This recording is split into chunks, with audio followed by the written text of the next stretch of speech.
doing just with you today is just to give you a sense of who we are as an organization and why we consider it important to have a whole economy approach to just transition.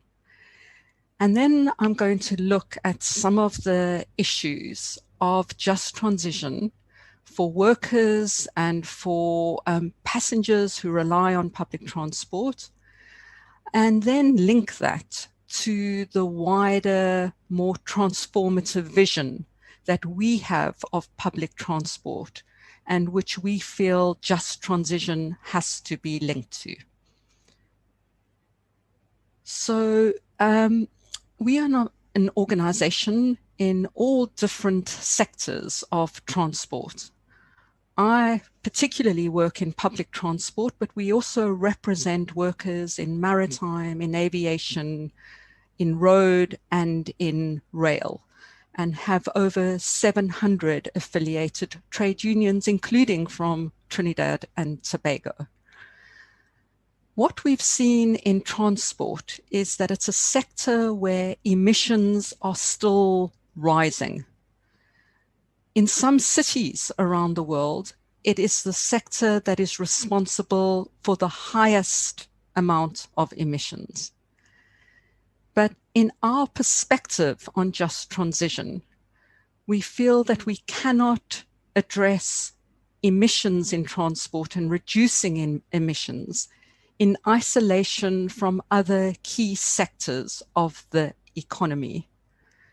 As many of you would probably know just from your own experience and knowledge, the demand for transport arises elsewhere in the economy, and therefore decarbonization of transport is dependent on decarbonization happening in other parts of the economy. So for that reason, we feel it's really important that we look beyond our sector and contribute to the changes that are required elsewhere. And in particular in transport, public transport included, we are a sector that is almost totally dependent on fossil fuels. So we have a very direct interest in issues related to energy transformation and energy democracy. So now going on to just transition issues for public transport workers. I want to show you this image and this image because these are the kind of portrayals of cities that we're beginning to see more and more of from many governments and in mainstream policy circles. This is the kind of idealistic vision of a smart city. It's presented as integrated, as sustainable, as clean, as healthy, and highly digitalized. But if you look at both those images, there's a complete absence of any human activity, of workers who keep cities functioning and moving. So there's no sign of community life or human agency.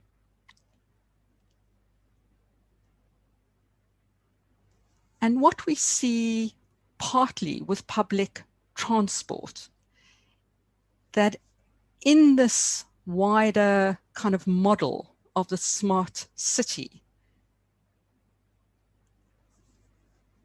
it's seen as a win-win solution, as providing better mobility for the poor, as providing jobs, but also cutting emissions.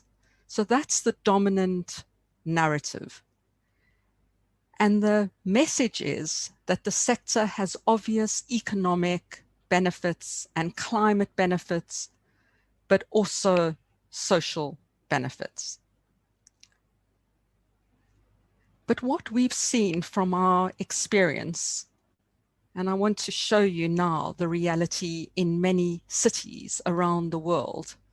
That's the kind of, on the one hand is the plan. On the other hand is the reality.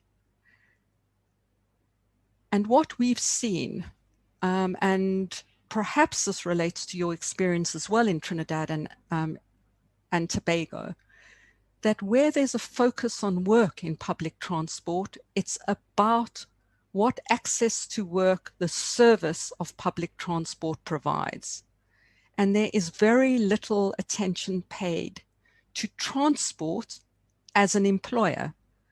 And in fact, transport as a really large, significant global employer, and in some cities, the largest employer. The Sustainable Development Goal 8 focuses on decent work. But when you listen to the discourse on sustainable mobility, there's very little reference to SDG 8 and decent work. And in many cases, particularly in developing cities, the models of public transport that are being introduced assumes job losses rather than job creation, given the number of workers who are in informal employment. So our experience has been that the role of this sector as a source of employment for the urban poor is often a goal of secondary importance. And our experience in the ITF has also been that there's very few institutional settings where workers affected by the transition can discuss and decide their responses and use their skills and knowledge of their jobs to shape the transition and the quality of work in new, improved, and expanded public transport systems. So what we've seen in public transport is that the shift to clean energy is often displacing and marginalizing workers, and often resulting in further privatization of public transport. So we see an emergence and concentration of private companies. And maybe you also know from your own experience of either being in public transport or using public transport, that in many cases, this is not the first transition that workers have witnessed. There have been transitions in the past, whether it's been from public to private, or formal to informal, or informal to formal, but now another transition to electrified public transport. What we've also seen that already public transport workers are experiencing the direct effects of climate change, that particularly in the global south, workers have very specific needs and understand the impacts because of the largely informal nature of the public transport service. But on the bright side of things, what we've also seen that actually what we do in our cities and towns, there might be more susceptibility to a discourse that focuses on climate and links that to the social and workplace demands of workers. So we feel we must embed a just transition framework in all these changes that are taking place in public transport. As the wider public, as trade unions, we need to be asking questions about the numbers of new jobs that will be created, the impact, questions about the impact that these changes will have on existing jobs, and what strategies there are to create decent jobs with rights and protections, including social protection if there are job losses. I also want to raise the issue that we feel is very important in just transition, that if we are looking at contributing to gender equality in a sector like transport, we have to strengthen women's employment because it's a largely male-dominated workforce with a proactive set of measures to address occupational segregation and gender equality. So those are just some of the kind of just transition issues that we are beginning to focus on and to try and negotiate both with employers, but also to lobby governments on.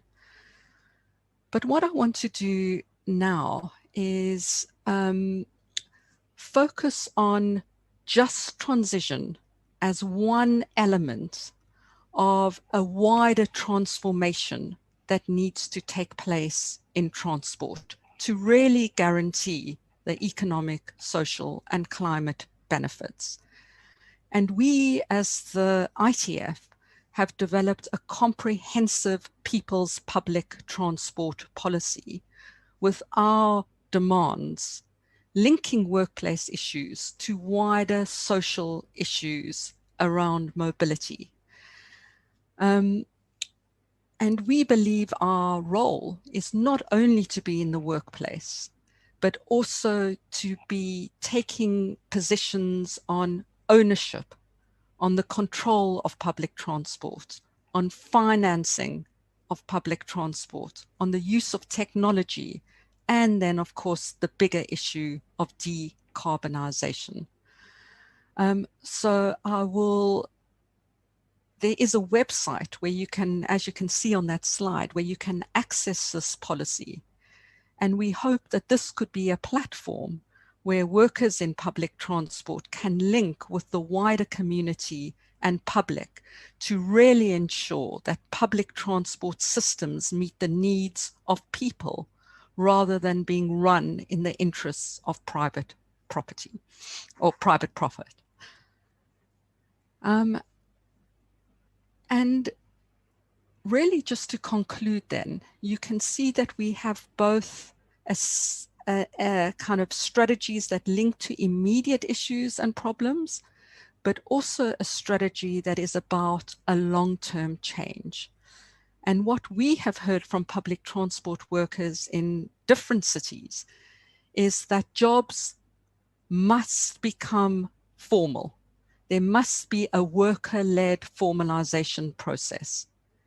There needs to be good social security coverage, job stability, retraining for skills for these new technologies that are being introduced, pensions for those that are close to retirement and where there's a possibility of job losses, and health and safety standards need to be improved, especially in extreme weather events. But I want to also just look at some of the more transformative issues that workers have put forward about public transport systems. And these are workers saying that we need publicly run operators. We must stop the intensification of privatization and the role of private operators in public transport. That we need worker-run cooperatives to be given priority in transitions. That the expansion of public transport should not depend on higher fares, because otherwise we are entrenching existing inequalities rather than improving the right to access to mobility for everyone. That the modal shift to public transport, getting people out of their private cars and into public transport, is as important, if not more important, than technological solutions like electrification. We can't have a technological fix to what the problems are in our mobility systems, and we need technology sovereignty with some worker control of technology. So just to conclude, I don't want people to be left with the idea that this is a very unrealistic, abstract set of ideas. These are our policy ideas that have been formulated by workers themselves, and we are actively taking these ideas and these demands into the way in which we organize and campaign.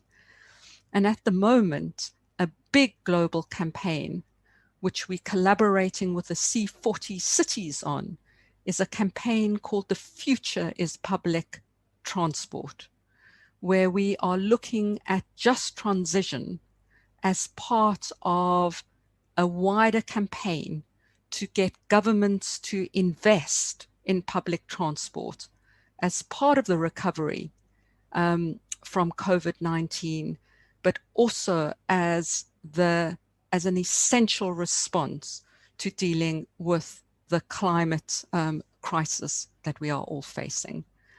And I encourage,